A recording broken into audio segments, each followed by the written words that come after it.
नमस्कार दोस्तों, breathing and exchange of gases का ये वन शॉट वीडियो होने वाला है। एनसीईआरटी की हर एक लाइन क्लियर होगी आपकी, ठीक है। इसके बाद में अपन जो नेक्स्ट वीडियो होगी उसके अंदर अपन एनसीईआरटी की लाइन टू लाइन रिव्यू कर लेंगे, तो आपको ऐसा फील नहीं होगा कि अगर अपनी एनसीईआरटी क्लियर नहीं हुई है। इस वीडियो के अंदर आपकी सारी कॉन्सेप्ट क्लियर हो जाएंगे एनसीईआरटी के, फिर मैं आपको लाइन टू लाइन रीडिंग करके दिखा दूंगा कि आपने सारा कुछ पढ़ रखा है, ठीक है। तो स्टार्ट करते हैं, breathing and exchange of gases.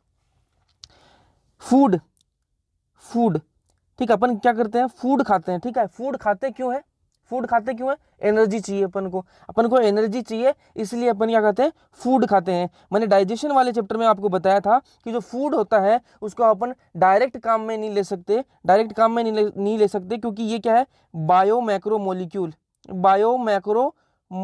है ये, ठीक है।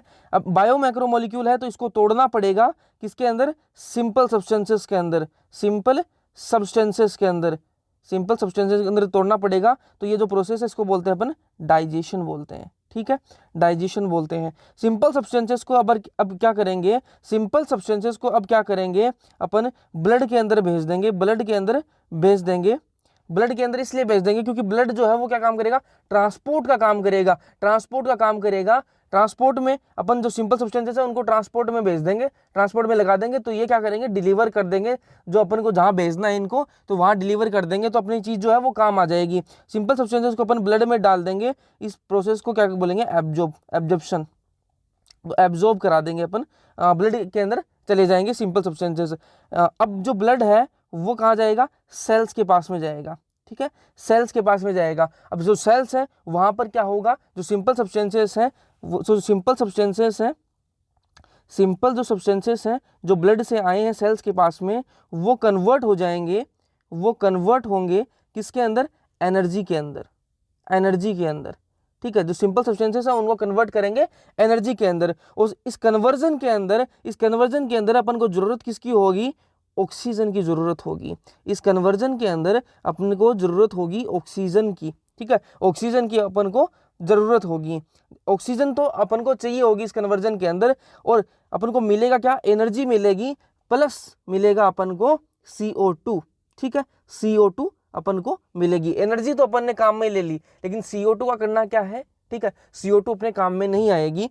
ऑक्सीजन अपन को चाहिए इस कन्वर्जन के लिए, और CO2 अपन को बाई प्रोडक्ट मिल रहा है, तो ऑक्सीजन अपन को चाहिए और CO2 को बाहर निकालना है, ठीक है। तो क्या होगा, अपन को ऑक्सीजन चाहिए, मिलेगी कहाँ से, मिलेगी अपन को एटमॉस्फेयर से अपन को ऑक्सीजन मिलेगी, ठीक है। ऑक्सीजन से अपन ने ऑक्सीजन ले ली, और CO2 को अपन ने एटमॉस्फेयर को दे दिया, ठीक है। एटमॉस्फेयर से अपन ने ऑक्सीजन ले ली और CO2 को एटमॉस्फेयर के अंदर भेज दिया। ये जो प्रोसेस है ना, इसी को क्या बोलते हैं अपन, इसी को बोलते हैं रेस्पायरेशन बोलते हैं, इसी को क्या बोलते हैं, रेस्पायरेशन।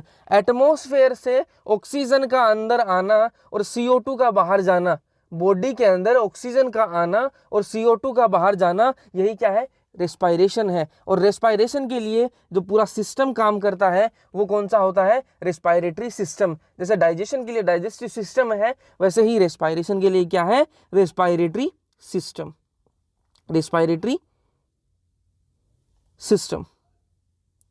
ठीक है। ये पूरा सिस्टम है, ये मिलकर क्या करेगा, रेस्पायरेशन करेगा, मतलब ऑक्सीजन को लाना है और CO2 को बाहर भेजना है। पूरी एक मैकेनिज्म है, समझेंगे आगे।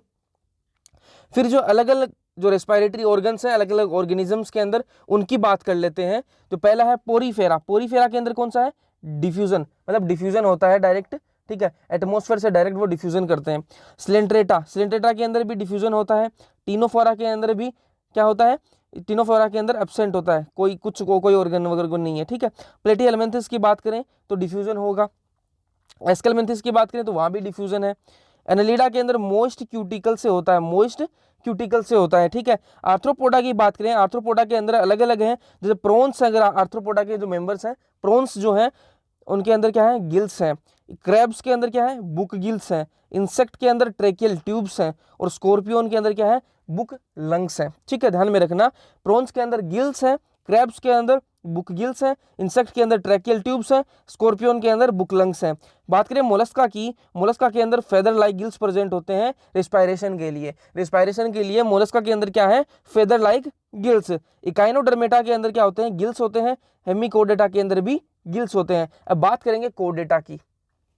कोडेटा के अंदर जो पहला है यूरोकोडेटा और सिफेलोकोडेटा, ठीक है, जिनके नाम के आगे कोडेटा आ रहा है जैसे यूरोकोडेटा और सिफेलोकोडेटा, तो इनके अंदर क्या प्रेजेंट होगा, फेरेंजियल गिल स्लिट। ध्यान में रखना, दोनों के अंदर क्या है, फेरेंजियल, दोनों के अंदर क्या है, फेरेंजियल गिल स्लिट्स। ठीक है, दोनों के नाम के आगे यूरो और कोडेटा, कोडेटा आ रहा है वर्ड, कोडेटा आ रहा है, सिफेलो और कोडेटा, तो इनके अंदर क्या होगा, फेरेंजियल गिल स्लिट्स। ठीक है, अब फिशेस भी कोडेटा के ही मेंबर है, लेकिन कोडेटा आगे नाम के नहीं आ रहा है, तो इनके अंदर फेरेंजियल गिल स्लिट नहीं होंगी। ठीक है, इनके अंदर क्या होंगे, गिल्स प्रेजेंट होंगे, इनके अंदर क्या होंगे, गिल्स प्रेजेंट होंगे। फिर है एम्फीबियंस, रेप्टाइल्स, बर्ड्स, ममल्स। ठीक है, एम्फीबियंस, रेप्टाइल्स, बर्ड्स, ममल्स, इनके अंदर क्या है, लंग्स प्रेजेंट है। इनके अंदर क्या होते हैं, लंग्स प्रेजेंट है। एम्फीबियंस के अंदर भी, बर्ड्स के अंदर भी, रेप्टाइल्स के अंदर भी और ममल्स के अंदर भी क्या प्रेजेंट होते हैं, लंग्स प्रेजेंट होते हैं। अब एक जो इंपॉर्टेंट लाइन है वो ध्यान में रखना, जो फ्रॉग है वो किसका मेंबर है, वो फ्रॉग जो है वो होता तो एम्फीबिया है। ठीक है, एम्फीबियंस का मेंबर है, लेकिन क्या करता है, can also show cutaneous respiration, वो उसके अंदर लंग्स भी प्रेजेंट होते हैं और वो क्यूटेनियस रेस्पायरेशन भी शो करता है। ध्यान में रखना, ये एनसीईआरटी के अंदर, एनसीईआरटी के अंदर क्लियरली मेंशन है। ठीक है, तो ये लाइन आ सकती है एनसीईआरटी के अंदर जो लिखा रखा है, तो वो तो एग्जाम के लिए इंपॉर्टेंट है ही। तो फ्रॉग जो है उसके अंदर लंग्स भी प्रेजेंट है।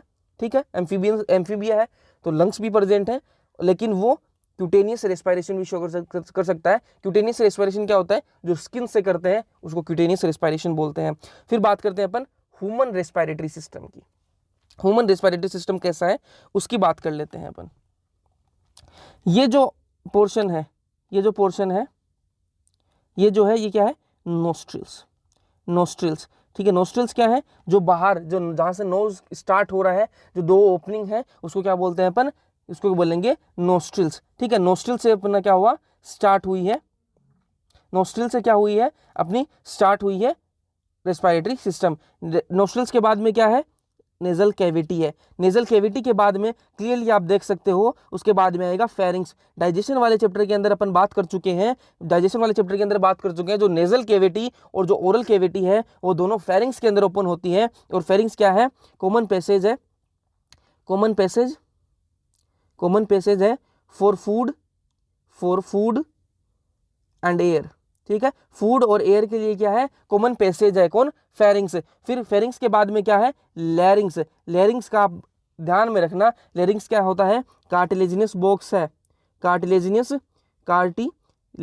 बॉक्स है, कार्टिलेजिनस बॉक्स है। ठीक है, किसका बना हुआ है, कार्टिलेजेस का बना हुआ है। और ये काम क्या है लैरिंग्स का, लैरिंग्स का काम है, मैं बोल पा रहा हूं, आप बोल पा रहे हैं, किसकी वजह से बोल पा रहे हैं, लैरिंग्स की वजह से। जो वाइब्रेशंस है वो कहां से बनती है, सारी की सारी वो बनती हैं लैरिंग्स से। और लैरिंग्स को क्या बोलते हैं, साउंड बॉक्स भी बोलते हैं। ठीक है, साउंड बॉक्स क्यों बोलते हैं, क्योंकि किसके अंदर हेल्प करता है, साउंड प्रोडक्शन के अंदर, साउंड प्रोडक्शन के अंदर, साउंड प्रोडक्शन के अंदर। तो लैरिंग्स जो है वो ही बोलने के अंदर हेल्प करता है, वहां से ही सारी की सारी क्या वाइब्रेशंस जो हैं जितनी भी वो अपने बोलते हैं, वो सारी की सारी वहां से ही जनरेट होती हैं लैरिंग्स से। लैरिंग्स के बाद में आप क्लियरली देख सकते हो ट्रेकिया है, लैरिंग्स के बाद में क्या आएगा, ट्रेकिया। और ट्रेकिया के बाद में क्या है, ट्रेकिया के बाद में है ब्रोंकाई। ठीक है, ब्रोंकाई, ट्रेकिया के बाद में क्या है, ब्रोंकाई है। ब्रोंकाई के बाद में क्या है, ब्रोंक्यूल्स है। ब्रोंक्यूल्स के बाद में क्या है, एल्वेलाई, एल्वेलाई। और इसको पूरा को जो ये जो रेड है, ये उसका क्या है, ये इनको बोलेंगे अपन लंग्स बोलेंगे। और नीचे जो ये प्रेजेंट है डोम शेप का, ये क्या है, डायफ्राम। ठीक है, अब एक डायग्राम और दिखा देता हूं ताकि आपको क्लियर हो जाए। जहां से स्टार्ट हो रही है वो क्या होगी, नोस्ट्रिल्स, नोस्ट्रिल्स होगी। ठीक है, जो अपना नोज जहाँ से स्टार्ट हुआ उसके बाद नोस्ट्रिल्स के बाद में क्या है, नेजल कैविटी है। नेजल कैविटी के बाद में फेरिंग्स आएगा, फेरिंग्स के बाद में लैरिंग्स है। लैरिंग्स की मैंने आपको बता दिया, कार्टिलेजिनस बॉक्स है जो कार्टिलेजेस का बना हुआ है, साउंड बॉक्स बोलते हैं इसको, क्योंकि साउंड प्रोडक्शन के अंदर हेल्प करता है। फिर लैरिंग्स के बाद में क्या है, ट्रेकिया है। ठीक है, ट्रेकिया, ट्रेकिया के बाद में क्या है, ब्रोंकाई है। ब्रोंकाई के बाद में ब्रोंक्यूल्स है, और ब्रोंक्यूल्स के बाद में अपनी एल्विलाई है। और ये जो डोम शेप का जो स्ट्रक्चर है, ये क्या है, डायफ्राम है। ठीक है, यहाँ तक कोई इशू नहीं होना चाहिए। और ये जो पूरा है ये क्या है, लंग है। ठीक है, यहाँ तक कोई इशू नहीं होना चाहिए। अब ये आपने ऊपर का समझ लिया। अब इसका पूरा स्ट्रक्चर अपन देख लेते हैं ग्राफ डायग्राम से। आप समझो ये क्या है, ये जो है ये अपना क्या है, ट्रेकिया है, ठीक है, ये क्या है, ट्रेकिया।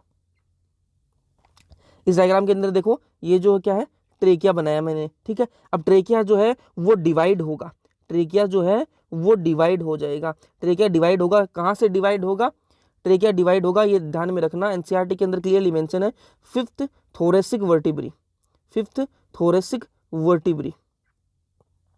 फिफ्थ थोरेसिक वर्टिब्री पर क्या होगा, जो ट्रेकिया है वो डिवाइड होगा, और डिवाइड किसके अंदर होगा, वो डिवाइड होगा प्राइमरी ब्रोंकाई के अंदर, प्राइमरी ब्रोंकाई के अंदर वो डिवाइड होगा, ठीक है। ट्रेकिया है अपना, ठीक है। लेरिंग्स के बाद में क्या आएगा, लेरिंग्स के बाद में आएगा अपना ट्रेकिया आएगा, ठीक है, यहाँ तक कोई इश्यू नहीं है। ट्रेकिया जो है वो डिवाइड हो रहा है, इस डायग्राम के अंदर भी आप देख सकते हो, दो के अंदर डिवाइड हो रहा है। ट्रेकिया जो है वो डिवाइड होगा प्राइमरी ब्रोंकाई के अंदर, और डिवाइड कहां पर होगा, पोजीशन मेंशन्ड है एनसीईआरटी के अंदर, और पोजीशन कौन सी है, fifth thoracic vertebrae, fifth thoracic vertebrae पर क्या होगा, डिवाइड होगा ट्रेकिया। फिर जो है प्राइमरी ब्रोंकाई जो है वो फर्दर डिवाइड होगी, वो फर्दर क्या होगी, डिवाइड होगी।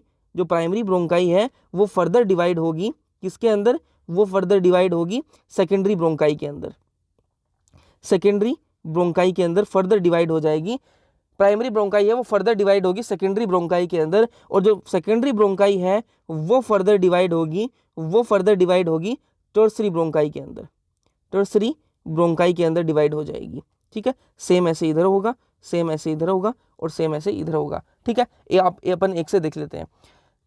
देखो ट्रेकिया चला अपना, ट्रेकिया कहाँ डिवाइड हुआ, फिर थोरेसिक वर्टिब्रे पर आकर दो के अंदर डिवाइड हुआ, और वो दो कौन से होंगे, प्राइमरी ब्रोंकाई के अंदर डिवाइड होगा ट्रेकिया। अब जो प्राइमरी ब्रोंकाई है वो डिवाइड हुई, और किसके अंदर डिवाइड हुई, सेकेंडरी ब्रोंकाई के अंदर। सेकेंडरी ब्रोंकाई जो है वो डिवाइड हुई टर्सरी ब्रोंकाई के अंदर, यहाँ तक कोई इश्यू नहीं होना चाहिए। अब जो टर्सरी ब्रोंकाई है, टर्सरी जो ब्रोंकाई है वो डिवाइड होगी, वो डिवाइड होगी किसके अंदर, वो डिवाइड होगी ब्रोंक्यूल्स के अंदर, वो डिवाइड होगी ब्रोंक्यूल्स के अंदर, ब्रोंक्यूल्स के अंदर, ब्रोंक्यूल्स के अंदर डिवाइड होगी। अब जो ब्रोंक्यूल्स हैं, ये जो ब्रोंक्यूल्स हैं कौन सी ब्रोंक्यूल्स हैं, इनिशियल ब्रोंक्यूल, ठीक है, ये क्या है, स्टार्टिंग की ब्रोंक्यूल्स हैं, ठीक है। अब ये जो इनिशियल ब्रोंक्यूल्स हैं ये जो आगे जाकर क्या बन जाएंगे, ये बनेंगे, ये बनेंगे, सेम सब में होगा, ठीक है। ये मैं एक का बता रहा हूँ आपको। तो इनिशियल जो ब्रोंकियल है वो आगे चल के क्या बनेंगे, terminal bronchiole, terminal, terminal bronchioles, bronchioles, terminal bronchioles. अब टर्मिनल जो ब्रोंक्यूल्स है वहां से एक डक्ट निकलेगी, एक डक्ट आएगी, और वो डक्ट कौन सी है, वो डक्ट है एल्वियोलर डक्ट, जो कनेक्ट होगी कहाँ पर, जो कनेक्ट होगी टर्मिनल ब्रोंक्यूल से, एल्वियोलर डक्ट। और एल्वियोलर डक्ट से कनेक्टेड होगा एक सैक लाइक स्ट्रक्चर, एक bag like, vascularise bag like structure, bag like structure होगा, sac like structure, bag like structure बोल दो, वो होगा एल्वियोलाई, एल्वियोलाई, ठीक है। और ये क्या है, एल्वियोलर डक्ट, एल्वियोलर डक्ट, यहां तक कोई इशू नहीं है। एल्वियोलर डक्ट है और एल्वियोलर डक्ट से कनेक्टेड है एल्वियोलाई। अब मैं एक बार वापस आपको बता देता हूं, यहां पर भी एक एल्वियोलाई अपन बना लेते हैं, ठीक है। ट्रेकिया है अपना, ठीक है। स्टार्ट कहां से हुआ, नेजल, नोस्ट्रिल्स है, नोस्ट्रिल्स के बाद में नेजल कैविटी, नेजल कैविटी के बाद में फेरिंग्स, फेरिंग्स के बाद में लेरिंग्स, लेरिंग्स के बाद में ट्रेकिया, ट्रेकिया के बाद में अपन ट्रेकिया के बाद में देख लेते हैं। ट्रेकिया जो है वो डिवाइड हुआ फिफ्थ थोरेसिक वर्टिब्री पर, फिफ्थ थोरेसिक वर्टिब्रे पर डिवाइड हुआ किसके अंदर, प्राइमरी ब्रोंकाई के अंदर। प्राइमरी ब्रोंकाई फर्दर डिवाइड हुई सेकेंडरी ब्रोंकाई के अंदर, सेकेंडरी ब्रोंकाई फर्दर डिवाइड हुई टर्सरी ब्रोंकाई के अंदर, और जो टर्सरी ब्रोंकाई है वो फर्दर डिवाइड हुई इनिशियल ब्रोंक्यूल्स के अंदर, ठीक है, इनिशियल ब्रोंक्यूल्स। अब जो इनिशियल ब्रोंक्यूल्स हैं वो फर्दर क्या बने, टर्मिनल ब्रोंक्यूल्स, वो टर्मिनल ब्रोंक्यूल्स के अंदर कन्वर्ट हुए। और जो टर्मिनल ब्रोंक्यूल्स हैं उनसे एक डक्ट निकलती है, वो होती है एल्वियोलर डक्ट, ठीक है। उन टर्मिनल ब्रोंक्यूल से एक डक्ट निकलती है, वो होती है एल्वियोलर डक्ट। और जो एल्वियोलर डक्ट है वो उससे कनेक्टेड होता है एक बैग लाइक स्ट्रक्चर जो होता है एल्वियोलाई, ठीक है। अपन ये जो सीक्वेंस है एक बार यहाँ पर लिख लेते हैं। नोस्ट्रिल्स, अपन स्टार्ट हुए नोस्ट्रिल से, फिर आएगा नेजल कैविटी, नेजल कैविटी आ गई अपनी, नेजल कैविटी, नेजल कैविटी के बाद में फेरिंग्स आ गया, फेरिंग्स, फेरिंग्स के बाद में आ गया लैरिंग्स, लैरिंग्स, लैरिंग्स के बाद में आ गया ट्रेकिया, लेरिंग्स के बाद में क्या आ गया, ट्रेकिया आ गया। ट्रेकिया के बाद में आ गई अपनी ब्रोंकाई। ट्रेकिया डिवाइड हुआ और क्या आ गई, प्राइमरी ब्रोंकाई, प्राइमरी, ठीक है, प्राइमरी ब्रोंकाई आ गई। फिर प्राइमरी ब्रोंकाई के बाद में क्या है, सेकेंडरी, सेकेंडरी के बाद में टर्सरी, टर्सरी के बाद में अपने आ गए ब्रोंक्यूल्स, ब्रोंक्यूल्स, ठीक है। तो ये पूरा क्या है, सीक्वेंस है अपना। और ब्रोंक्यूल्स के बाद में क्या है अपने एल्वियोल डक्ट, और एल्वियोल डक्ट के बाद में अपनी एल्वियोलाई, ठीक है। अब आप एक चीज समझो, एक चीज समझ लो आप यहाँ पर कि जो नोस्ट्रिल से लेकर, नोस्ट्रिल से लेकर, नोस्ट्रिल से लेकर कहाँ तक, नोस्ट्रिल से लेकर, नोस्ट्रिल से लेकर टर्मिनल ब्रोंक्यूल्स तक, नोस्ट्रिल से लेकर टर्मिनल, टर्मिनल ब्रोंक्यूल्स तक, टर्मिनल ब्रोंक्यूल्स तक क्या होगा, ये जो पार्ट है, एक तो ये पार्ट हो गया अपना, ठीक है। एक जो दूसरा पार्ट है उसके अंदर क्या है, alveolar duct, alveolar duct, alveolar duct plus alveoli, alveoli, ठीक है। दो पार्ट हो गए अपने पास। नोस्ट्रिल से चले थे अपन, नोस्ट्रिल से लेकर, नोस्ट्रिल से लेकर यहां से लेकर और यहां तक, और टर्मिनल ब्रोंक्यूल्स तक, ये क्या कौन सा पार्ट हो गया, ये एक तो ये पार्ट हो गया अपने पास, ठीक है। और एक पार्ट हो गया अपना, एक पार्ट हो गया अपने पास alveolar duct, alveolar duct, duct plus alveoli, ठीक है। एक अपने पास ये पार्ट हो गया, ठीक है। अब ये देख लो, ये जो फर्स्ट पार्ट है जो नोस्ट्रिल से लेकर, नोस्ट्रिल से लेकर टर्मिनल ब्रोंक्यूल्स तक है, इसको अपन बोलेंगे क्या, इसको बोलेंगे अपन कंडक्टिंग पार्ट। ये कौन सा है, कंडक्टिंग पार्ट है, ये कंडक्टिंग पार्ट है, ठीक है। और जो एल्वियोलर डक्ट और जो एल्वियोलाई है, ये जो पार्ट है ये क्या है, ये है अपना रेस्पिरेटरी पार्ट, रेस्पिरेटरी पार्ट या फिर एक्सचेंजिंग पार्ट, या फिर exchanging part, exchanging part, exchanging part है, ठीक है। कंडक्टिंग पार्ट का क्या काम है, नाम से ही पता लग रहा है, नोस्ट्रिल से कंडक्टिंग पार्ट क्या करेगा, कंडक्ट करेगा, ठीक है, मतलब लाने ले जाने का काम करेगा। और जो रेस्पिरेटरी पार्ट है, मतलब मेन जो काम होगा वो रेस्पिरेटरी और एक्सचेंजिंग पार्ट ही करेंगे, ठीक है। अब कंडक्टिंग पार्ट के अंदर क्या क्या होगा वो मैं आपको बता देता हूँ। कंडक्टिंग पार्ट के अंदर क्या क्या होगा, एक तो अपने जो जो नेजल चेम्बर है, जो अपना नोज है, उसके अंदर नेजल हेयर प्रेजेंट होते हैं, ठीक है। उनका काम क्या होता है, वो क्या करते हैं, इम्प्योरिटीज को वहीं रख लेते हैं, ठीक है, इम्प्योरिटीज को रख लेना, ठीक है।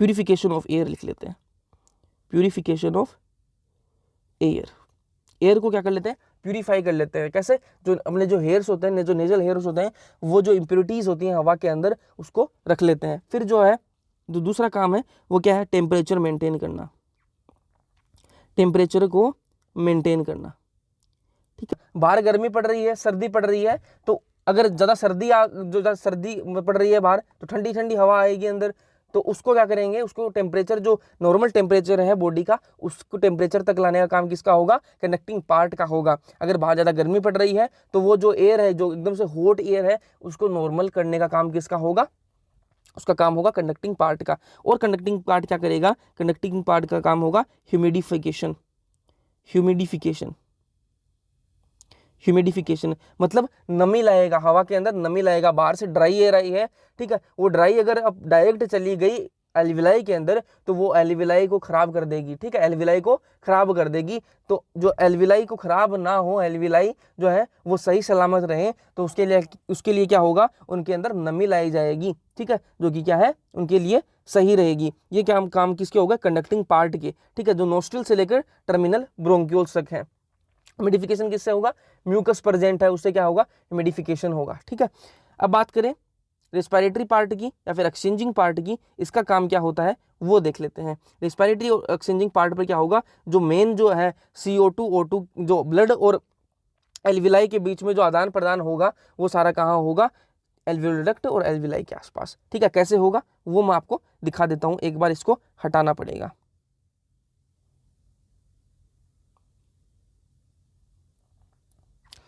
क्या था, कंडक्टिंग पार्ट के लिए अपन ने क्या किया, humidification, humidification of air, of air temperature maintain, ठीक है। और क्या है, और होगा प्यूरिफिकेशन ऑफ एयर,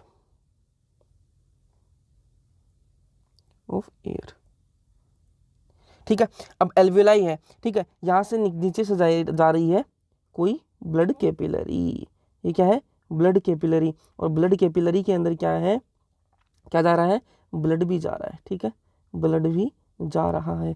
और ये ब्लड आया किधर से है, मान लो ये ब्लड इधर से आया है, ठीक है, इधर से आया है, बाद में मैकेनिज्म पूरी समझेंगे, इधर से आया है, ठीक है। तो ये जो ब्लड है ये क्या कहाँ से आया है, जो बॉडी ऑर्गन्स है वहाँ से ब्लड लेकर आया है, वहाँ से ब्लड आया है ये, तो इसके अंदर क्या है, CO2 है, इसके अंदर यहाँ पर क्या है, CO2 है। तो CO2 को कहाँ देना होगा, कहाँ जाएगी, CO2 जाएगी लंग्स के पास जाएगी, ठीक है। जो एल्विलाई है, CO2 जो है वो एल्विलाई के पास चली जाएगी, और एल्विलाई के अंदर क्या प्रेजेंट है, O2 प्रेजेंट है, ऑक्सीजन प्रेजेंट है। वो जो ऑक्सीजन है एल्विलाई से वो कहाँ आ जाएगी, वो आ जाएगी ब्लड के अंदर, वो आ जाएगी ब्लड के अंदर। अब यहाँ क्या होगी, ऑक्सीजन होगी, और ये वापस कहाँ चला जाएगा, ये चला जाएगा बॉडी, पहले जाएगा हार्ट के पास में और वहाँ से चला जाएगा बॉडी पार्ट्स तक डिस्ट्रीब्यूट हो जाएगा, ठीक है। तो ये कहाँ होगा, ये जो काम होता है ये होगा रेस्पिरेटरी, जो एक्सचेंजिंग पार्ट होता है वो कौन होते हैं, एल्वियोलर डक्ट प्लस एल्वियोलाई, और जो नोस्ट्रिल से लेकर टर्मिनल ब्रोंक्यूल ये क्या होते हैं, कंडक्टिंग पार्ट होते हैं। यहाँ तो कोई इश्यू नहीं होना चाहिए, ठीक है, यहाँ तक कोई इशू नहीं होना चाहिए। फिर आगे चलते हैं, ठीक है। तो अपन ने क्या किया था, अपन ने क्या था कि अपन को ऑक्सीजन अंदर लानी है, अपना काम, अपना एम क्या है, ऑक्सीजन को अंदर लाना और CO2 को बाहर निकालना। तो अपन ने ऑक्सीजन जो है वो अंदर ले लिया, अब ये जाएगी टिश्यू सेल्स के पास चली जाएगी ब्लड के थ्रू, और जो CO2 आई थी टिश्यू सेल्स से आई थी, ठीक है, अब वो चली गई बाहर, एल्विलाई के अंदर चली गई, अब वो चली जाएगी बाहर, ठीक है। तो ये होगी अपनी O2 CO2 का आदान प्रदान, ठीक है। अब जो है मैं आपको एक चीज बता देता हूँ, वो देख लो, आप समझ लेना। ट्रेकिया, ठीक है, NCERT के अंदर मेंशन्ड है ये चीज। ट्रेकिया, ट्रेकिया के बाद में मैंने आपको बताई प्राइमरी ब्रोंकाई, प्राइमरी ब्रोंकाई बताई मैंने आपको, प्राइमरी ब्रोंकाई के बाद में मैंने आपको बताई सेकेंडरी ब्रोंकाई, सेकेंडरी ब्रोंकाई बताई, सेकेंडरी ब्रोंकाई के बाद में मैंने आपको बताई टर्सरी ब्रोंकाई, टर्सरी ब्रोंकाई, और टर्सरी ब्रोंकाई के बाद में मैंने आपको बताए ब्रोंक्यूल्स, ब्रोंक्यूल्स, ठीक है, ब्रोंक्यूल्स। ट्रेकिया, ट्रेकिया के बाद में क्या है, प्राइमरी ब्रोंकाई, प्राइमरी ब्रोंकाई के बाद में सेकेंडरी ब्रोंकाई, और फिर है टर्सरी ब्रोंकाई, और टर्सरी ब्रोंकाई के बाद में कौन से ब्रोंक्यूल्स हैं, इनिशियल वाले, इनिशियल ब्रोंक्यूल्स, ठीक है। टर्सरी ब्रोंकाई के बाद में इनिशियल ब्रोंक्यूल्स, टर्मिनल ब्रोंक्यूल्स नहीं, इनिशियल ब्रोंक्यूल्स तक ही क्या होते हैं, इनके अंदर प्रेजेंट होते हैं cartilaginous ring, cartilaginous ring, cartilaginous ring present होती है। और वो कार्टिलेजिनस रिंग कैसी होती है, इनकम्प्लीट कार्टिलेजिनस रिंग होती है, इनकम्प्लीट, इनकम्प्लीट का मतलब रिंग कैसी होती है, रिंग ऐसी होती है गोल, ठीक है, और इनकम्प्लीट कैसी होगी, इनकम्प्लीट होगी ऐसी, ठीक है, मतलब C शेप्ड मान लो आप, ऐसे मान लो C शेप्ड, ठीक है। तो इनकम्प्लीट कार्टिलेजिनस रिंग होगी, जैसे मान लो ये ट्रेकिया है, अपना ट्रेकिया है, तो ये जो है आगे वाले साइड ही होगी, पीछे की तरफ नहीं होगी, ठीक है। ऐसे ऐसे इनके अंदर रिंग्स प्रेजेंट है। Trachea, bronchi, primary bronchi, secondary bronchi, tertiary bronchi और इनिशियल ब्रोंक्यूल्स तक क्या प्रेजेंट होंगी, cartilaginous ring, incomplete cartilaginous ring present होंगी। ध्यान में रखना, इनकम्प्लीट कार्टिलेजिनस रिंग प्रेजेंट होती हैं, ठीक है। यहाँ तक कोई इशू नहीं होना चाहिए, ठीक है। फिर मैं आपको एक चीज बता देता हूँ, एक चीज बता देता हूँ, लंग्स का जो आपको जो है स्ट्रक्चर दिखाता हूँ। एक चीज प्रेजेंट होती है, ठीक है, ये अपने क्या हो गए, ये अपने हो गए लंग्स मान लो इनको, ठीक है, लंग्स हैं ये अपने, ठीक है। इनके बाहर एक लेयर प्रेजेंट होती है, ठीक है, रफ डायग्राम है, समझ लेना। इनके बाहर एक लेयर प्रेजेंट होती है, ये जो है इसको बोलते हैं प्लूरा, प्लूरा, ठीक है, प्लूरल मेम्ब्रेन है ये, प्लूरल मेम्ब्रेन है, ठीक है, प्लूरल मेम्ब्रेन है ये बाहर एक मेम्ब्रेन प्रेजेंट है, ठीक है। ये जो अंदर वाली जो लेयर है, ठीक है, इनर मेम्ब्रेन और जो आउटर मेम्ब्रेन, ये जो प्लूरल मेम्ब्रेन है, इसके बीच में एक फ्लूइड भरा हुआ है, एक फ्लूइड भरा हुआ है, इसको बोलेंगे अपन प्लूरल फ्लूइड, प्लूरल फ्लूइड बोलेंगे। और ये प्लूरल जो फ्लूइड है ये किस काम आता है, ये फ्रिक्शन को रोकने के, ठीक है, फ्रिक्शन को जो है कम करने के लिए, फ्रिक्शन को कम करने के लिए ये प्लूरल जो फ्लूइड है ये काम में आता है, ठीक है। अब बात करते हैं थोरेसिक चेंबर की। अब बात करते हैं थोरेसिक चेंबर की, बात कर लेते हैं। ये जो अपनी आगे वाली जो है, ये जो बोन है, ये आगे वाली, इसको बोलते हैं स्टर्नम बोलते हैं, इसको बोलते हैं स्टर्नम। अब जो ये लेटरल जो बोन है इस आगे वाली से कनेक्टेड है, ये जो लेटरल बोन्स हैं इनको बोलेंगे अपन रिब्स, ठीक है। और जो ये पीछे है इसको बोलेंगे बैकबोन, या फिर इसको बोलेंगे अपन वर्टिब्रल कॉलम, वर्टिब्रल कॉलम, ठीक है। और ये जो नीचे है ये डोम शेप का, ये क्या है, डाइफ्रम, ठीक है। ये क्या है, डाइफ्रम। ये थोरेसिक अपना चेंबर है, ये पूरा केज है, इसी के अंदर ये जो पिंजरा है इसी के अंदर क्या होगा, इसी के अंदर लंग्स प्रेजेंट होंगे। इसकी जरूरत क्या है, इसकी जरूरत ये है कि ये जो अपने जो है जो लंग्स है अपने, ये तो एक बलून की तरह है, ठीक है, बलून की तरह सॉफ्ट है बिल्कुल, ठीक है। तो कोई भी मतलब इमरजेंसी कंडीशन होती है, कोई भी एक्सीडेंट होता है, कहीं से अपन गिर गए, तो इनकी जो प्रोटेक्शन है, इनकी प्रोटेक्शन है, इसके लिए क्या प्रेजेंट होता है, ये पूरा पिंजरा प्रेजेंट होता है। ये जो इसको प्रोटेक्ट करता है, लंग्स को प्रोटेक्ट करता है, नहीं तो ये कब के फट जाएंगे, कब के पंक्चर हो जाएंगे, ठीक है। तो इसके लिए क्या प्रेजेंट होते हैं, ये जो थोरेसिक पूरा चेंबर है, ठीक है, इसके अंदर ये बंद होते हैं लंग्स, ठीक है। अब अपन आगे देखते हैं, दो है, इंस्पायरेशन कैसे होती है, इंस्पायरेशन कैसे होती है और एक्सपायरेशन कैसे होती है, ये अपन बात कर लेते हैं, इंस्पायरेशन की और एक्सपायरेशन की, ठीक है। ये आप मान लो कि लंग्स है अपना, ठीक है, ये अपना लंग्स है, ठीक है। अब अपन को क्या चाहिए, इंस्पायरेशन करानी है, तो इंस्पायरेशन के अंदर अपन को चाहिए ऑक्सीजन चाहिएगी, ठीक है, ऑक्सीजन चाहिएगी। तो अपन ऐसा क्या करें कि ये ऑक्सीजन अंदर आ जाए, ऐसा क्या करें कि ये ऑक्सीजन क्या आ जाए, अंदर आ जाए। तो ऑक्सीजन को अंदर लाने के लिए अपन को क्या करना पड़ेगा, अपन को करना पड़ेगा इसके अंदर प्रेशर को अपन अगर कम कर दें, अगर इसके अंदर प्रेशर को कम कर दें, किसके कंपेयर में, एटमॉस्फेरिक प्रेशर के कंपेयर में, ठीक है, एटमॉस्फेरिक प्रेशर के कंपेयर में लंग्स के अंदर जो प्रेशर है वो अगर अपन कम कर दें तो क्या होगा, जो हवा है वो अंदर आ जाएगी, हवा जो है वो अंदर आ जाएगी, high pressure to low pressure आ जाएगी, ठीक है। अब वो ये कम कैसे कर सकते हैं, अपन ने एक फॉर्मूला पढ़ रखा है, PV is equals to nRT, ठीक है। ये जो है इनको सब आप मान लो कि ये अपने पास क्या है, कांस्टेंट है, ये अपने क्या पास क्या है, नॉर्मल है, ठीक है, कांस्टेंट है। तो अपने पास क्या आ गया, P प्रेशर जो है वो किसके आ गया, इनवर्सली प्रोपोर्शनल टू वॉल्यूम, ठीक है, वॉल्यूम के इनवर्सली प्रोपोर्शनल आ गया।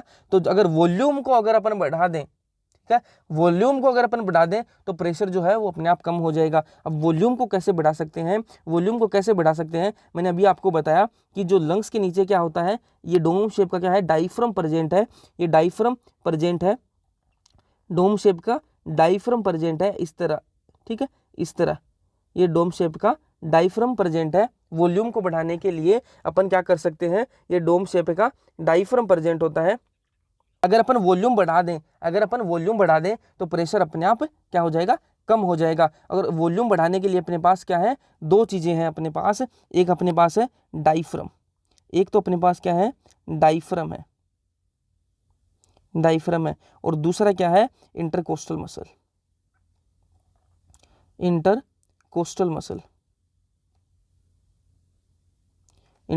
मसल्स, ठीक है। अब दो टाइप के होते हैं, एक internal intercostal muscle, external intercostal muscle. तो आपको उस गणित के अंदर नहीं जाना है, इंटरकोस्टल मसल तक आप ध्यान में रख लो। एक दो चीजें होती हैं, अपन को क्या करना है, अपन को प्रेशर कम करना है। और प्रेशर कम कैसे होगा, वॉल्यूम अगर अपन लंग्स की वॉल्यूम बढ़ा दें, ठीक है, लंग्स का जो है वो जो वॉल्यूम है वो अगर वो बढ़ा दें तो प्रेशर ऑटोमेटिकली कम हो जाएगा, ठीक है। तो डायफ्राम, उसके लिए अपने पास दो चीजें हैं, डायफ्राम है और इंटरकोस्टल मसल है। पहले अपन डायफ्राम से देख लेते हैं, ठीक है। डायफ्राम जो है वो कैसा होता है, रिलैक्स स्टेट में डोम शेप का, ठीक है। अब इसको अपन कॉन्ट्रैक्ट कराकर इसको कर दें फ्लैट, डायफ्राम को फ्लैट कर दें तो ये डायफ्राम नीचे आएगा, ठीक है, और ये कॉन्ट्रैक्ट होकर नीचे आएगा। तो ये जो इतनी जो स्पेस है, ठीक है, ये जो इतना वॉल्यूम है ये क्या होगा, इंक्रीज होगा। वॉल्यूम इंक्रीज जैसे ही होगा तो प्रेशर डिक्रीज हो जाएगा, ठीक है। ये एक तो ये हो गया। डायफ्राम से अपन क्या कर सकते हैं, डायफ्राम को कॉन्ट्रैक्ट करेंगे, जैसे डायफ्राम के अंदर कॉन्ट्रैक्शन होगा वो डोम शेप से फ्लैट हो जाएगा। डोम शेप से जैसे फ्लैट होगा तो लंग्स के अंदर क्या हो जाएगा, वॉल्यूम इंक्रीज होगी। और ये जो वॉल्यूम इंक्रीज होगी वो कैसी होगी, ये जो वॉल्यूम इंक्रीज होगी वो कैसी होगी, वो होगी एंटीरियो पोस्टीरियर, ठीक है, ऊपर नीचे तो होगी एंटीरियो पोस्टीरियर, ठीक है, एंटीरियो पोस्टीरियर, ठीक है, ऊपर नीचे। अब दूसरा जो है इंटरकोस्टल मसल। इंटरकोस्टल मसल्स कौन सी होती हैं? ये देखो, जो ये अपनी रिब्स है, ठीक है, जो ये रिब्स है, इनकी जो मसल्स है, इनकी जो रिब्स की मसल्स है, इनको क्या बोलेंगे अपन? इंटरकोस्टल मसल, ठीक है। वो कैसी होंगी? ठीक है, ऐसे, ठीक है, ऐसे, ठीक है। तो अब वो कॉन्ट्रैक्ट होंगी, जब इंटरकोस्टल मसल्स कॉन्ट्रैक्ट होंगी तो जो वॉल्यूम है वो कैसे बढ़ेगा? वो बढ़ेगा डोर्सोवेंट्रल, डोर्सोवेंट्रल, ठीक है, वेंट्रल, डोर्सोवेंट्रल, ठीक है। एक होगा ऊपर की साइड में, मतलब जो ये स्क्रीन है, मतलब आपकी साइड में, जिस साइड में आप देख रहे हो उस साइड में, और एक नीचे की साइड में, स्क्रीन के पीछे की साइड में होगी, ठीक है। इसको अपन क्या बोलेंगे? डोर्सोवेंट्रल। तो ये एनसीईआरटी के अंदर मेंशन्ड है। डायफ्राम जो है वो वॉल्यूम इंक्रीज करता है एंटीरियो पोस्टीरियर, ठीक है। और जो इंटरकोस्टल मसल्स हैं वो वॉल्यूम इंक्रीज करती हैं डोर्सोवेंट्रल। यहां तक कोई इश्यू नहीं है, ठीक है। जैसे ही वॉल्यूम इंक्रीज होगा, प्रेशर डिक्रीज होगा, और ये जो ऑक्सीजन है ये अंदर आ जाएगी, ठीक है। अब अपन को CO2 बाहर भी तो निकालनी होती है, तो उसके लिए क्या होगा? ये जो डायफ्राम जो अपना फ्लैट हुआ है, कॉन्ट्रैक्ट होकर ये क्या होगा? रिलैक्स हो जाएगा, और वापस डोम शेप का जैसे ही होगा, वॉल्यूम कम होगा, ठीक है। और इंटरकोस्टल मसल्स रिलैक्स हो जाएंगी, तो क्या होगा? वॉल्यूम कम होगा, और प्रेशर क्या हो जाएगा? इंक्रीज। प्रेशर जैसे ही इंक्रीज होगा एटमॉस्फेरिक प्रेशर से, तो CO2 जो है वो एक्सपेल हो जाएगी, बाहर चली जाएगी, ठीक है। ये हो गया अपना एक्सपायरेशन। इंस्पायरेशन के अंदर क्या होगा? इंस्पायरेशन के अंदर होगा डायफ्राम जो है, अपना जो डायफ्राम है वो क्या हो जाएगा? डायफ्राम जो है वो कॉन्ट्रैक्ट होगा, डोम शेप से वो फ्लैट हो जाएगा, और जैसे ही फ्लैट होगा वॉल्यूम इंक्रीज होगी, प्रेशर इंक्रीज होगा, इंटरकोस्टल मसल्स कॉन्ट्रैक्ट होंगी, वॉल्यूम इंक्रीज होगी, प्रेशर डिक्रीज होगा, और क्या होगा? जो ऑक्सीजन है वो अंदर आ जाएगी, जो एयर है वो अंदर आ जाएगी। और एक्सपायरेशन के अंदर क्या होगा? एक्सपायरेशन के लिए क्या होगा? जैसे ही अपन ने इंस्पायरेशन होगी, अब एक्सपायरेशन के लिए क्या होगा? जो अपना जो फ्लैट हुआ है डायफ्राम जो फ्लैट हुआ है कॉन्ट्रैक्ट होकर, वो वापस रिलैक्स होकर क्या हो जाएगा? डोम शेप का बन जाएगा, वापस डोम शेप का बन जाएगा। तो वॉल्यूम क्या होगी? डिक्रीज होगी, वॉल्यूम क्या होगी? डिक्रीज होगी, और प्रेशर क्या होगा? इंक्रीज होगा। ऐसे ही इंटरकोस्टल मसल भी रिलैक्स हो जाएंगी, तो वॉल्यूम डिक्रीज होगा, प्रेशर इंक्रीज होगा। प्रेशर जैसे ही इंक्रीज होगा, तो जो CO2 है, CO2 जो है वो बाहर का रास्ता देखने लग जाएगी, बाहर निकल जाएगी, CO2 जो है वो बाहर चली जाएगी। ये तो होगी नॉर्मल, ठीक है, ये तो होगी नॉर्मल मसल्स की बात। डायफ्राम ने हेल्प करी इंस्पायरेशन एक्सपायरेशन के अंदर, इंटरकोस्टल मसल्स ने करी, ठीक है। एब्डोमिनल जो मसल्स हैं, एब्डोमिनल मसल्स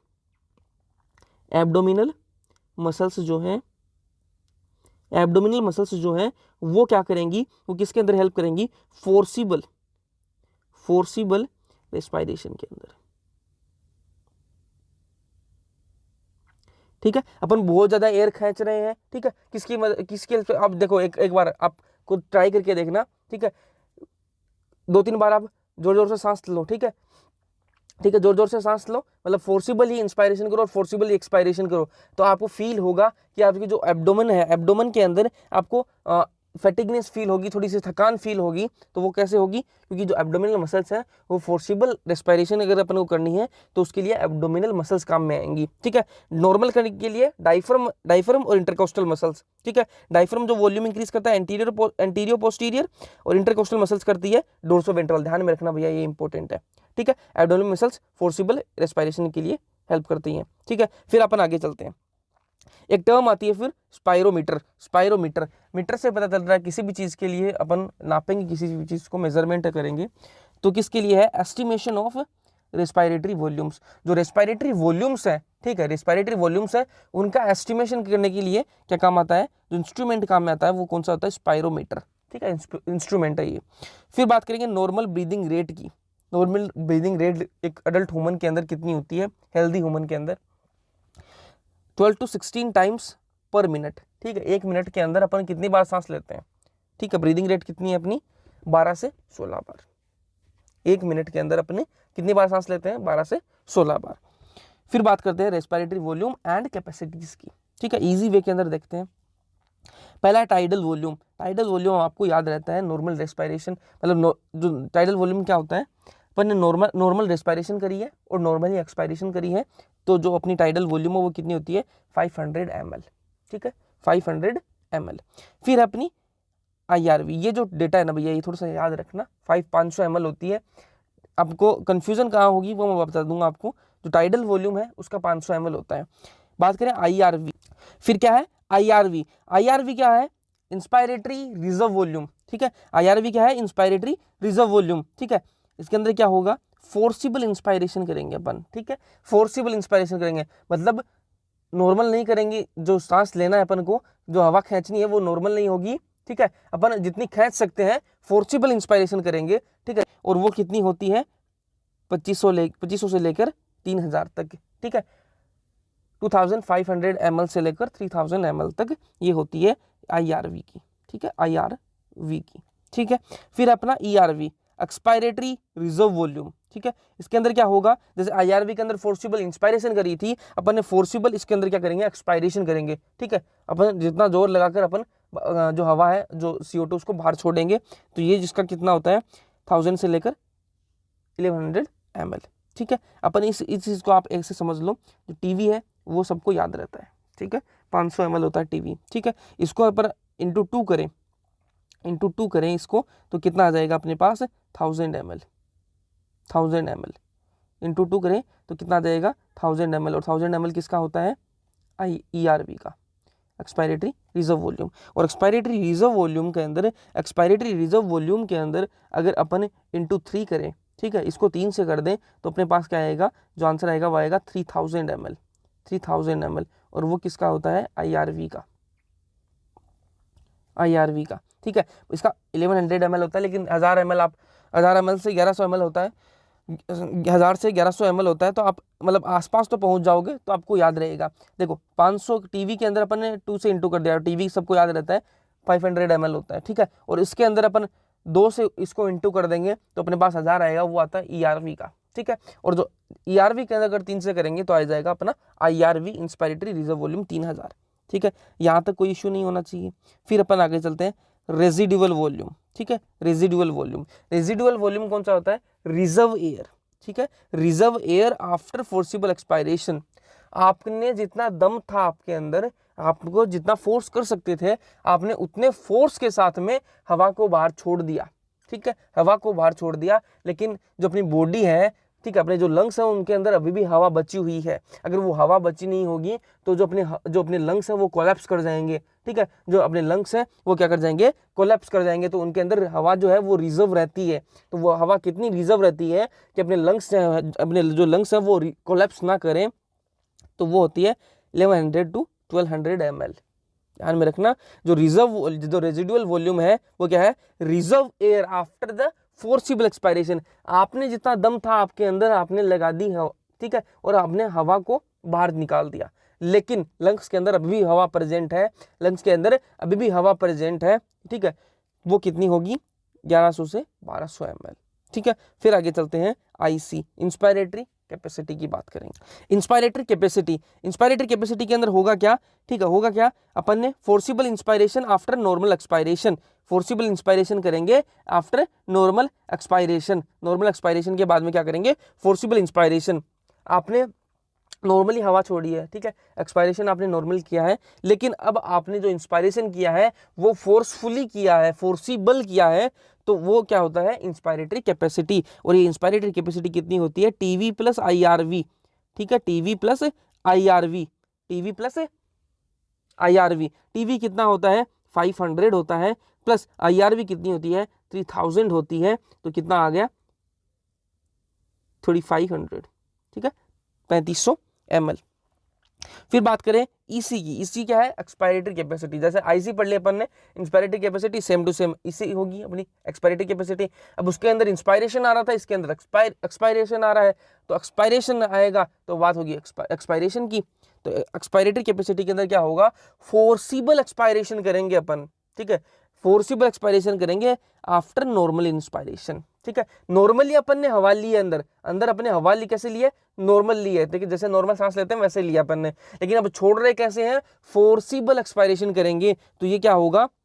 इसको अपन क्या बोलते हैं, एक्सपायरेटरी कैपेसिटी। ठीक है, ये क्या होगा, टीवी प्लस ईआरवी। जैसे आई सी कितना होगा, टीवी अपन ने कॉमन ले लिया और IERV दोनों को जोड़ दिया, दोनों वॉल्यूम्स को जोड़ दिया, अपना क्या आ गया, IC आ गया, इंस्पायरेटरी कैपेसिटी आ गया। जैसे वैसे इसी क्या होगा, expiratory capacity TV plus ERV. TV कितना होगा 500 प्लस जो अपना ईआरवी वो कितना होगा 1100 टोटल आ गया 1600। ये अपनी इसी की आ गई। फिर है FRC, फंक्शनल रेजिडुअल कैपेसिटी कितनी होती है वो देख लेते हैं। Reserve air after normal expiration, एक नॉर्मल एक्सपायरेशन किया है आपने, ठीक है, अगर आपने फोर्सिबल एक्सपायरेशन के बाद में अगर आप रिजर्व वॉल्यूम पूछोगे तो वो होता है रेजिडुअल वॉल्यूम 1100 से 1200 ml होता है। लेकिन नॉर्मल एक्सपायरेशन के बाद में अपनी हवा कितनी बचती है अपने लंग्स के अंदर, वो कितनी होती है, ERV plus RV, residual volume plus expiratory reserve volume. तो एक्सपायरेटरी रिजर्व वॉल्यूम है वो कितनी होती है 1100 प्लस जो रेजिडुअल वॉल्यूम है वो कितनी होती है 1200। तो ये जो आंसर है वो कितना आ गया 2300 ml। ठीक है, ये कितना आ गया FRC का आ गया, फंक्शनल रेजिडुअल कैपेसिटी का। फिर अपन बात करेंगे VC की, फिर बात करेंगे अपन VC की। VC क्या है, वाइटल कैपेसिटी। वाइटल कैपेसिटी ये क्या होती है, फोर्सिबल इंस्पायरेशन। इसके अंदर क्या करेंगे, फोर्सिबल इंस्पायरेशन करेंगे आफ्टर फोर्सिबल एक्सपायरेशन। ये अब ध्यान में रखना, देखो IC के अंदर अपन क्या किया था, फोर्सिबल इंस्पायरेशन किया था लेकिन नॉर्मल एक्सपायरेशन के बाद में किया था। लेकिन VC के अंदर क्या कर रहे हैं अपन, फोर्सिबल इंस्पायरेशन कर रहे हैं लेकिन आफ्टर फोर्सिबल एक्सपायरेशन। अपन ने जोर से ही सांस छोड़ी है और जोर से ही फिर सांस लेंगे, इसको क्या बोलते हैं अपन, वाइटल कैपेसिटी बोलते हैं। और इसका जो होता है वो क्या होता है, TV plus IRV plus ERV। ठीक है, RV को छोड़कर सारा जोड़ दिया इसके अंदर, टीवी IRV ERV। ठीक है, टीवी का 500 हो गया अपने पास, 500 प्लस IRV का हो गया 3000 और ERV का हो गया 1100। तो ये आंसर आ गया आपका, ये आंसर आ गया आपका क्या आ गया 4600 ml। ठीक है, तो ये आ गई अपनी VC। फिर बात करें TLC की, टोटल लंग कैपेसिटी कितनी होती है, air in lungs after forcible inspiration. ठीक है, अपन ने जोर से सांस खींची, ठीक है, जोर से सांस ली अपन ने, जोर से सांस खींच ली अपन ने, ठीक है, उसके बाद में अपने लंग्स के अंदर कितनी एयर है वो होती है टोटल लंग कैपेसिटी, मतलब अपने लंग्स से कितनी एयर रख सकते हैं। ठीक है, वो क्या होगी टोटल लंग कैपेसिटी। तो उसके लिए क्या है, TV plus IRV plus ERV plus RV। ठीक है, तो इसको अपन जोड़ लेंगे, कितना होगा 500 टीवी का प्लस IRV का हो गया अपने पास 3000 प्लस ERV का हो गया 1100 प्लस अपने पास RV का हो गया 1200। ठीक है, तो इसको आप कैलकुलेट कर लेना और टोटल लंग कैपेसिटी अपनी आ जाएगी। अब अपन समझते हैं जो ब्लड है वो लंग्स से कैसे टिश्यूज तक पहुंचता है वो देख लेते हैं अपन। तो अपन यहाँ पर अपने क्या है, लंग्स प्रेजेंट है अपने, ठीक है, यहाँ पर अपने क्या है, लंग्स प्रेजेंट है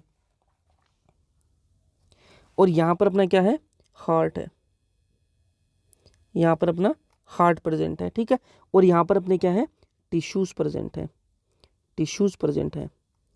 ठीक है, टिश्यूज है।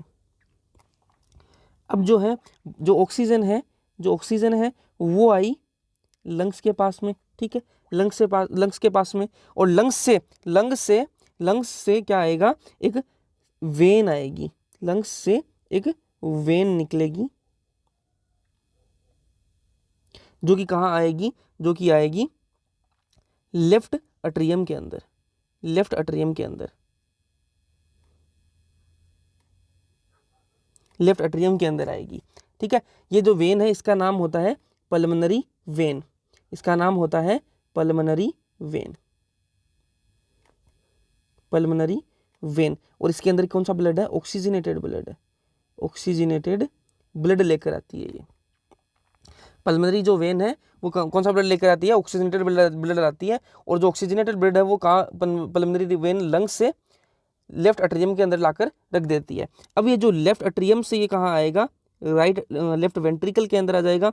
और लेफ्ट वेंट्रिकल से एक वेन, एक आर्टरी निकलती है, एक आर्टरी निकलती है और उस आर्टरी का नाम है, उस आर्टरी का नाम है systemic artery, systemic artery, artery, इसका नाम है सिस्टमिक आर्टरी। और ये इसके अंदर क्या प्रेजेंट है, इसके अंदर प्रेजेंट है ऑक्सीजनेटेड ब्लड प्रेजेंट है, ऑक्सीजनेटेड ब्लड प्रेजेंट है इसके अंदर, ठीक है, मतलब इसके अंदर ऑक्सीजन जो इस आर्टरी के अंदर जो ब्लड है उसके अंदर ऑक्सीजन प्रेजेंट है। ठीक है, अब यहाँ से क्या होगा, अब यहाँ से क्या होगा, यहाँ पर क्या होगा, ये जो ऑक्सीजन है ये तो आ जाएगी टिश्यूज़ के पास में आ जाएगी O2 तो, और टिश्यूज से जो है CO2 जो है, CO2 जो है टिश्यू से CO2 जो है वो इस आर्टरी के अंदर चली जाएगी। अब यहाँ से जो एक वेन जाती है, एक वेन जाती है, उस वेन का नाम है, यहाँ से एक वेन जाती है, यहाँ से एक वेन जाएगी, उसका नाम है सिस्टमिक वेन, जो कि ओपन होती है राइट एट्रियम के अंदर। ठीक है, इसका नाम क्या है, systemic when, systemic when.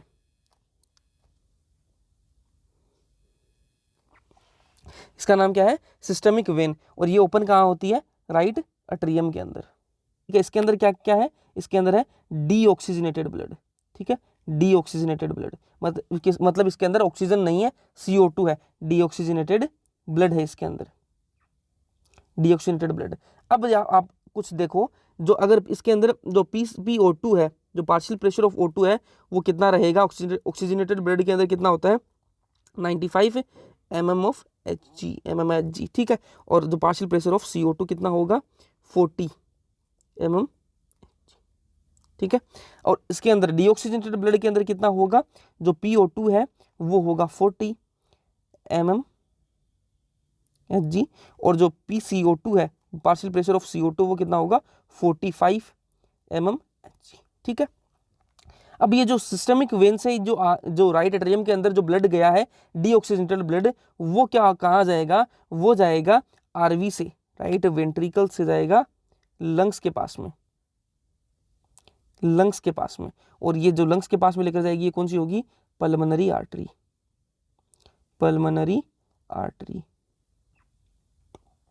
Artery. इसके अंदर क्या प्रेजेंट है, CO2 प्रेजेंट है, ये CO2 दे देगा इसको। ठीक है, और वापस जो ये ब्लड है यहाँ पर ये कनेक्टेड होगी इससे, और यहाँ से इससे आ जाएगी O2।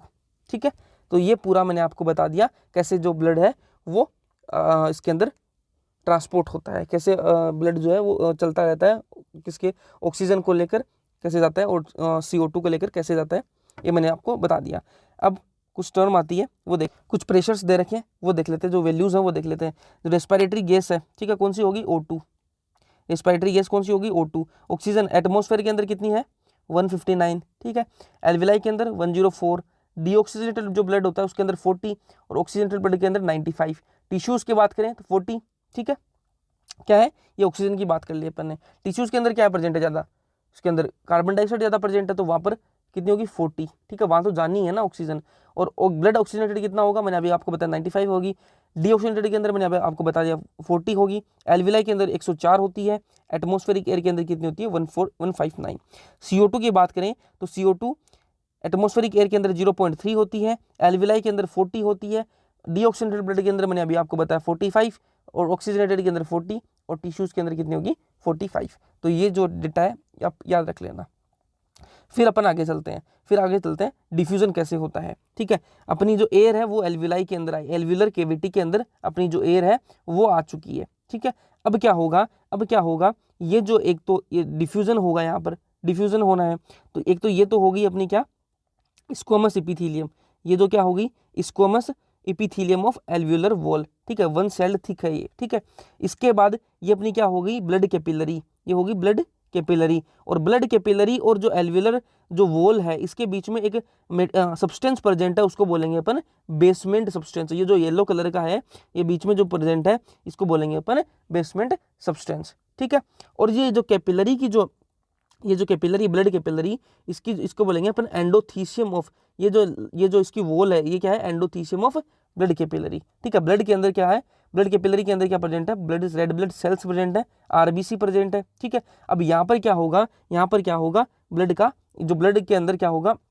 अपनी CO2 लेकर आया है यहाँ से, और यहाँ पर O2 लेकर जाएगा। ठीक है, तो यहाँ से ये CO2 है, इसके अंदर CO2 है, तो यहाँ से ये जाएगी एल्वियोलाई के अंदर, और एल्वियोलाई से O2 आएगी इसके अंदर। तो यहाँ पर क्या होता है, डिफ्यूजन होता है। ठीक है, यहाँ पर क्या होता है, डिफ्यूजन होता है। अब बात कर लेते हैं ट्रांसपोर्ट ऑफ गैसेस की। ट्रांसपोर्ट ऑफ गैसेस का ट्रांसपोर्ट कैसे होता है, ऑक्सीजन का कैसे होगा और CO2 का कैसे होगा, तो इनकी बात कर लेते हैं। ठीक है। ऑक्सीजन है वो 97% कैसे जाती है आरबीसी पर, ठीक है, आरबीसी के साथ जाती है 97%, और 3% कैसे जाती है प्लाज्मा के अंदर डिजोल्व होकर जाती है। 97% कैसे जाती है, जैसे देखो ऑक्सीजन आई ब्लड के अंदर, ठीक है, ब्लड के अंदर, और ब्लड के अंदर आरबीसी डब्ल्यूबीसी सब प्रेजेंट होती है। तो आरबीसी के अंदर आरबीसी है, और आरबीसी के ऊपर क्या प्रेजेंट होता है हीमोग्लोबिन, ठीक है। अब जो हीमोग्लोबिन और ऑक्सीजन के बीच में एक रिलेशन है, एक रिलेशन है, ठीक है। अगर मान लो ऑक्सीजन है वो जेठालाल है, और जो हीमोग्लोबिन है वो क्या है बबीता जी है, ठीक है। तो जो जेठालाल है वो बबीता जी जहाँ दिखेगी उसको बबीता, तो वहां तो वो चला ही जाएगा गुड मॉर्निंग बोलने, ठीक है। तो ऑक्सीजन है वो कहाँ चली जाएगी एचबी के पास चली जाएगी, और ये कैसे ट्रांसपोर्ट होगी एचबी के साथ, कितनी होगी 97%, ठीक है।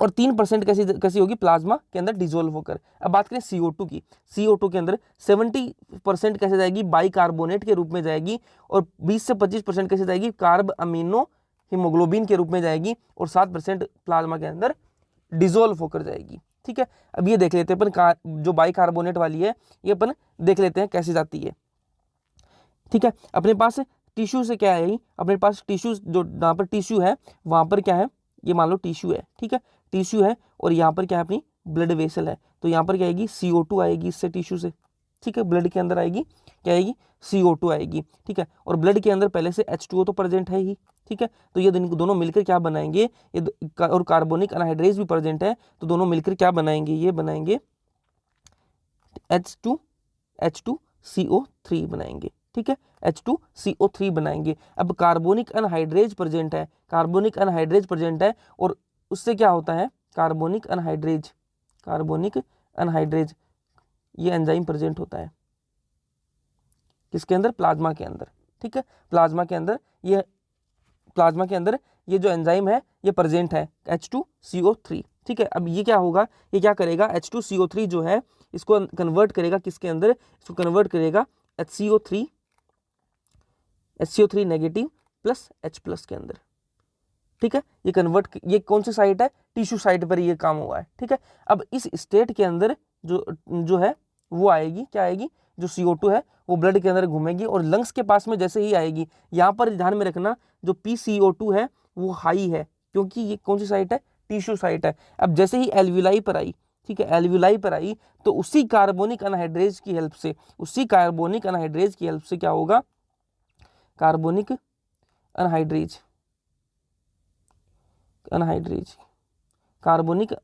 की हेल्प से क्या होगा, ये जो रिएक्शन है बैकवर्ड जाएगी, और ये बनेगा, और इससे क्या बनेगा, इससे बनेगा H2O प्लस CO2 बन जाएगा वापस, ठीक है। तो H2 तो ब्लड के अंदर रह ही जाएगा, बाकी जो CO2 है वो एल्विलाई के पास चली जाएगी और बाहर निकल जाएगी, और बाहर चली जाएगी। तो इस तरह से बाइकार्बोनेट के रूप में जाती है, ठीक है। देखो टिश्यू से आया CO2, ब्लड के अंदर H2O था, और क्या बना H2CO3, ठीक है। अब H2CO3 पर कार्बोनिक अनहाइड्रेज ने एक्ट किया, ये एंजाइम प्रेजेंट होता है, और क्या बना HCO3 नेगेटिव प्लस H+, ठीक है। यहाँ पर क्या है PCO2 हाई है, ठीक है। ये कहाँ पर बात हो रही है टिश्यू लेवल पर।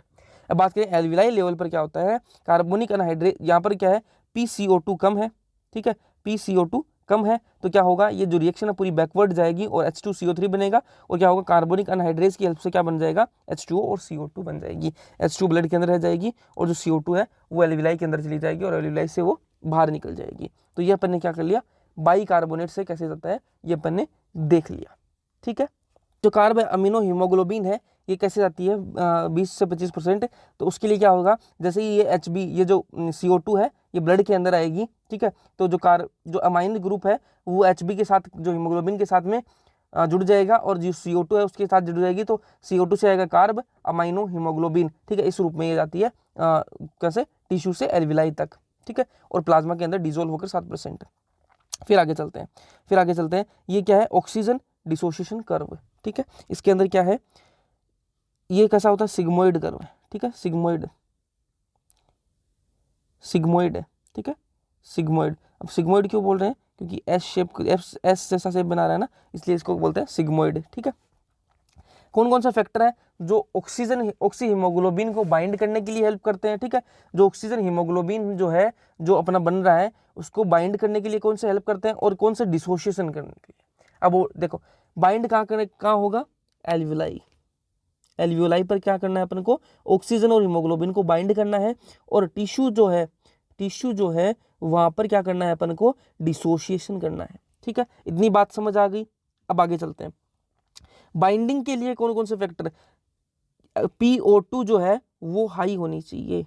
ठीक है, PO2 अगर हाई है तो बाइंडिंग हो जाएगी किसकी, ऑक्सीजन हीमोग्लोबिन की। लेकिन उसके साथ में क्या होना चाहिए, PCO2 जो है वो कम होनी चाहिए, जो H+ आयन की कंसंट्रेशन है वो भी कम होनी चाहिए, और टेम्परेचर जो है वो भी कम होना चाहिए। ये जो होंगी, ये कंडीशन फुलफिल होंगी, बाइंडिंग हो जाएगी ऑक्सी हीमोग्लोबिन की। टिश्यू की बात करें, ठीक है, टिश्यू लेवल पर डिसोसिएशन करना अपन को ऑक्सी हीमोग्लोबिन का, क्योंकि ऑक्सीजन को टिश्यू को देना है, तो वहां पर क्या होना चाहिए, जो ऑक्सीजन का जो लेवल है वो कम होना चाहिए, और PCO2 का लेवल का ज़्यादा होना चाहिए, H+ आयन की कंसंट्रेशन भी ज़्यादा होनी चाहिए, और जो टेम्परेचर है वो भी ज़्यादा होना चाहिए। तो ये जो है, ये जो फैक्टर्स मैंने आपको बता दिए, ऑक्सीजन हीमोग्लोबिन के लिए क्या होगा बाइंडिंग के लिए, और डिसोसिएशन के लिए क्या होगा। ठीक है, अब बात कर लेते हैं, ये दोनों टर्म है इंपॉर्टेंट है। Every 100 ml of oxygenated blood. ठीक है, ऑक्सीजनेटेड ब्लड मतलब वो ब्लड जिसके अंदर ऑक्सीजन प्रेजेंट है। ठीक है, वो every 100 ml of oxygenated blood कितना ट्रांसपोर्ट करता है ऑक्सीजन टिश्यू तक। ठीक है, देखो ऑक्सीजनेटेड ब्लड है, उसका काम क्या है, टिश्यू तक लेकर जाएगा ऑक्सीजन को। ठीक है, और वो कितनी ऑक्सीजन लेकर जाएगा, 5 ml। ठीक है, 5 ml oxygen 100 ml oxygenated blood के अंदर जाती है। ठीक है, 100 ml ऑक्सीजनेटेड ब्लड जो है वो 5 ml ऑक्सीजन लेकर जाता है टिश्यूज तक। अब every 100 ml of deoxygenated blood, ठीक है, 100 ml डीऑक्सीजनेटेड ब्लड है वो एल्वियोलाई तक, देखो टिश्यूज तक तो अपन को क्या भेजना है, अपन को टिश्यू के पास क्या भेजना है, ऑक्सीजन भेजनी है, और टिश्यू से लेकर क्या आना है, कार्बन डाइऑक्साइड। तो 100 ml ऑक्सीजनेटेड जो ब्लड होता है ना, वो 5 ml ही क्या लेकर जाता है, ऑक्सीजन लेकर जाता है। और जो एल्वियोलाई तक, ठीक है, टिश्यू से एल्वियोलाई तक जो डीऑक्सीजनेटेड ब्लड आ रहा है, टिश्यू से एल्वियोलाई तक जो डीऑक्सीजनेटेड ब्लड आ रहा है, वो कितना लेकर आएगा, 4 ml ऑफ CO2 लेकर आएगा, 4 ml ऑफ CO2 लेकर आएगा। यहाँ तो कोई इश्यू नहीं है। फिर अपन आगे चलते हैं, रेगुलेशन ऑफ रेस्पायरेशन की बात कर लेते हैं। रेगुलेशन ऑफ रेस्पायरेशन को रेगुलेट करने के लिए कुछ सेंटर्स बने हुए हैं, उनकी बात कर लेते हैं। जो पहला है वो है रेस्पायरेटरी रिदम सेंटर। ये प्रेजेंट कहाँ होता है, मेडुला के अंदर ये सेंटर बना हुआ है, रेस्पायरेटरी रिदम सेंटर। इसका काम क्या है, काम इसका ये है कि ये जो रेस्पायरेशन की जो रिदम है, कम ज़्यादा करने का काम है, कब अपन को रेस्पायरेशन बढ़ानी है, कब कम करनी है। ठीक है, तो ये काम किसका है, रेस्पायरेटरी रिदम सेंटर का। अब एक सेंटर और प्रेजेंट है, न्यूमोटैक्सिक सेंटर। ये कहाँ प्रेजेंट है, पोन्स रीजन के अंदर। ये कहाँ प्रेजेंट है, पोन्स रीजन के अंदर। इसका काम क्या है, इसका काम ये है कि ये जो है रेस्पायरेटरी जो रिदम सेंटर है, इसको वो जो है कम ज़्यादा करने के लिए बोलेगा, रेस्पायरेशन की जो रिदम है उसको कम रेगुलेट करने के लिए बोलेगा। ठीक है, जो भी इसको चेंजेस लगेंगे तो वो कहाँ पर रिपोर्ट करेगा, रेस्पायरेटरी रिदम सेंटर को बोलेगा, और ये वो चेंजेस करेगा। फिर कीमोसेंसिटिव एरिया, ये कीमोसेंसिटिव एरिया प्रेजेंट कहाँ होता है, ये प्रेजेंट होता है रेस्पायरेटरी रिदम सेंटर के आसपास ही प्रेजेंट होता है। ठीक है, ये इसका काम क्या होता है, जैसे ही CO2 की इंक्रीज हुई, जैसे ही ब्लड के अंदर CO2 इंक्रीज हुई और H+ आयन की कंसंट्रेशन इंक्रीज हुई, तो ये कीमोसेंसिटिव एरिया है, ये क्या हो जाएगा, एक्टिवेट हो जाएगा। ये क्या हो जाएगा, एक्टिवेट हो जाएगा। और ये एक्टिवेट होकर क्या करेगा, ये क्या करेगा, इसको भेजेगा सिग्नल, किसको, रेस्पायरेटरी रिदम सेंटर को क्या भेजेगा, सिग्नल भेजेगा, और क्या बोलेगा कि भैया अपने जो रेगुलेशन है, जो रेस्पायरेटरी रिदम है, उसको बढ़ाओ, कम ज़्यादा करो, और इसको बाहर निकालो। जो CO2 और H+ है, इसको आप बाहर निकालो। ठीक है, किसको रिपोर्ट करेगा, ये रेस्पायरेटरी रिदम सेंटर को। फिर कुछ रिसेप्टर्स प्रेजेंट है कहाँ पर, अओर्टिक आर्क एंड कैरोटिड आर्टरी के अंदर। ठीक है, ये इनका काम क्या है, इनका भी वही है, CO2 अगर इंक्रीज हुई, H+ इंक्रीज हुआ, तो ये क्या करेंगे, ये इसको बोलेंगे कि भैया कम करो, इनको बाहर निकालने की कोशिश करो। ठीक है, तो ऐसा रेगुलेशन होता है रेस्पायरेटरी सिस्टम का। ठीक है, अब एक चीज आपने नोटिस करी कि यहाँ पर जो CO2 की बात हो रही है, H+ की बात हो रही है, CO2 की बात हो रही है, H+ की बात हो रही है, लेकिन ऑक्सीजन की कहीं बात नहीं हो रही। तो रेगुलेशन ऑफ रेस्पायरेटरी सिस्टम,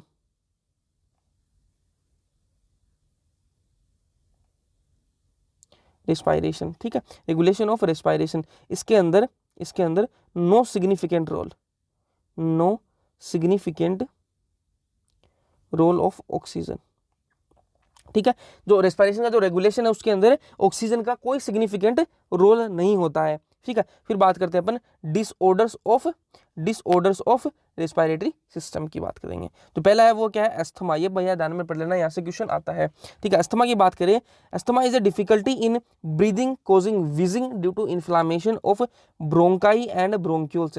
ठीक है, यहाँ पर भैया अंडरलाइन अच्छे से कर लेना, ब्रोंकाई एंड ब्रोंक्यूल्स की वजह से। ठीक है, ब्रोंकाई एंड ब्रोंक्यूल्स के अंदर इन्फ्लामेशन हो जाता है। ठीक है, ब्रोंकाई एंड ब्रोंक्यूल्स के अंदर क्या होता है, इन्फ्लामेशन हो जाता है, और उसकी क्या होता है, उसकी वजह से क्या होता है, विजिंग होती है, और ब्रीदिंग के अंदर क्या होता है, डिफिकल्टी हो जाती है। उसी को क्या बोलते हैं अपन, अस्थमा बोलते हैं। उसी को क्या बोलेंगे अपन, अस्थमा। फिर जो नेक्स्ट है वो क्या है, emphysema is a chronic disorder in which alveolar walls are damaged. Emphysema के अंदर क्या होगा, क्रोनिक डिसऑर्डर है, और इसके अंदर जो एल्वियोलाई की जो वॉल्स है, एल्वियोलर जो वॉल्स हैं वो डैमेज हो जाती हैं। वो क्या हो जाती हैं, डैमेज हो जाती हैं, due to which respiratory surface is decrease. और डैमेज होने के कारण जो रेस्पिरेटरी जो सरफेस है वो डिक्रीज हो जाता है। One of the major cause of this cigarette smoking की वजह से क्या हो जाता है, जो एल्वियोलर जो वॉल्स हैं वो डैमेज हो जाती हैं ड्यू टू रेस्पिरेटरी सरफेस, और उसके कारण क्या हो जाता है, जो रेस्पिरेटरी जो सरफेस है वो डिक्रीज हो जाता है। उसी की वजह से क्या होता है, एम्फाइसेमा होता है।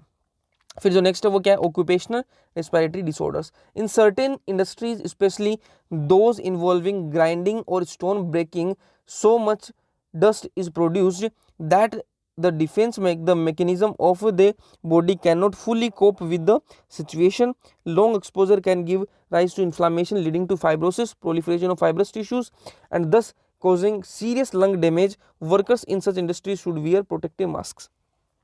जो ऑक्यूपेशनल रेस्पिरेटरी डिसऑर्डर्स वो कौन से होते हैं, जैसे बहुत सारी इंडस्ट्रीज हो गई, जैसे स्टोन ब्रेकिंग हो गई, ग्राइंडिंग हो गई। ठीक है, वहाँ पर क्या होता है, बहुत सारी डस्ट निकलती है, और वो जो डस्ट है वो निकलती है, ठीक है, वो अपना जो बॉडी का डिफेंस मैकेनिज्म है वो उसके लिए मतलब पूरी तरह लड़ नहीं पाता उससे, उस डस्ट से। ठीक है, तो उसका जो लॉन्ग एक्सपोजर है उससे क्या होता है, इन्फ्लामेशन हो जाता है अपनी, और उससे क्या होगा, जो फाइब्रोसिस है वो हो जाता है। ठीक है, लॉन्ग अपन मतलब लॉन्ग टर्म में अगर वही काम करते रहेंगे ना तो क्या होता है, फाइब्रोसिस हो जाता है। फाइब्रोसिस मतलब प्रोलिफरेशन ऑफ फाइब्रस टिश्यू, और उससे क्या होगा, लंग्स डैमेज हो जाएंगे। अगर अपन बहुत टाइम तक एक ही इंडस्ट्री की, इसी टाइप की इंडस्ट्रीज के अंदर काम करेंगे तो क्या होगा, लंग्स जो है वो डैमेज हो जाएंगे। ठीक है, और ऐसी इंडस्ट्रीज के अंदर जो काम कर रहे हैं, जो वर्कर्स काम कर रहे हैं, उनके लिए एक अपन बोल सकते हैं एक जो सलाह है वो यही है कि वो प्रोटेक्टिव जो मास्क है वो पहने, तो बच सकते हैं, कुछ हद तक वो बच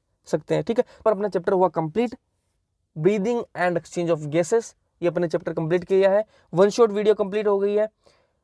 चैनल को सब्सक्राइब कर लेना, लाइक कर देना वीडियो को, और जो मेरे इंस्टा हैंडल और टेलीग्राम जो चैनल आ रहे हैं उनको आप फॉलो ज्वाइन कर सकते हो। यहाँ पर आपको बहुत सारा मटेरियल मिल जाएगा, पीडीएफ मिल जाएंगी, आपको शॉर्ट नोट्स मिल जाएंगे, न्यूमेरिक्स मिल जाएंगे, माइंड मैप्स मिल जाएंगे। तो आप सब्सक्राइब कर लेना और चैनल को ज्वाइन कर लेना, टेलीग्राम वाले चैनल को ज्वाइन कर लेना, इंस्टा पे आप मेरे को फॉलो कर लेना, वहाँ पर आपको ट्रिक्स मिलती रहेंगी। ठीक है, मिलते हैं नेक्स्ट वीडियो में। Thank you so much.